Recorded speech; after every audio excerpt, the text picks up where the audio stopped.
Pasok sa semifinals ng Southeast Asian Games ang parehong men's at women's football teams ng Pilipinas.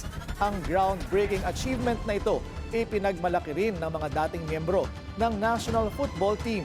Yan ang agenda report ni Zeus Valdez ng Abante.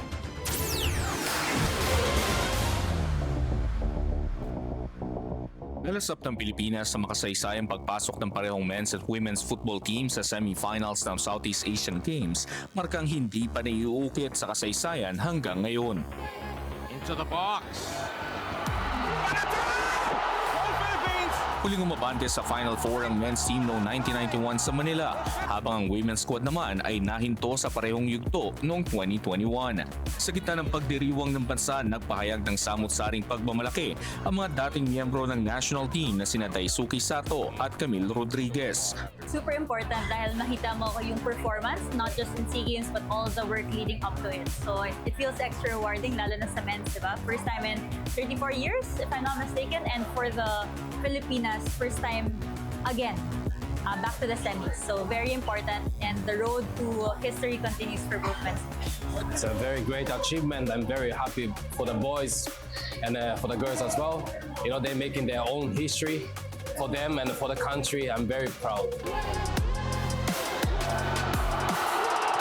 Sa kabila ng tagumpay, nananatili ang mga katanungan tungkol sa halong lahi at pagiging based abroad ng ilang manlalaro. Pero para kay Sato na may Japanese heritage pero matagal na naglilingkod sa bansa, hindi dapat ito maging issue.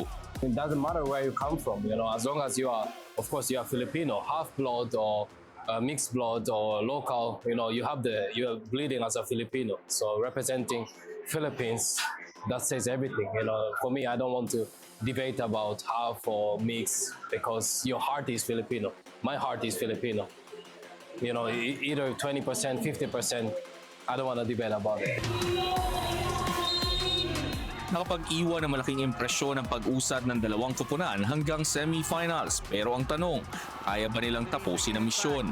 Naniniwala sina Rodriguez at Sato na walang imposible sa kakayahan ng Pilipino. Para sa agenda, Zeus Valdez, Abante.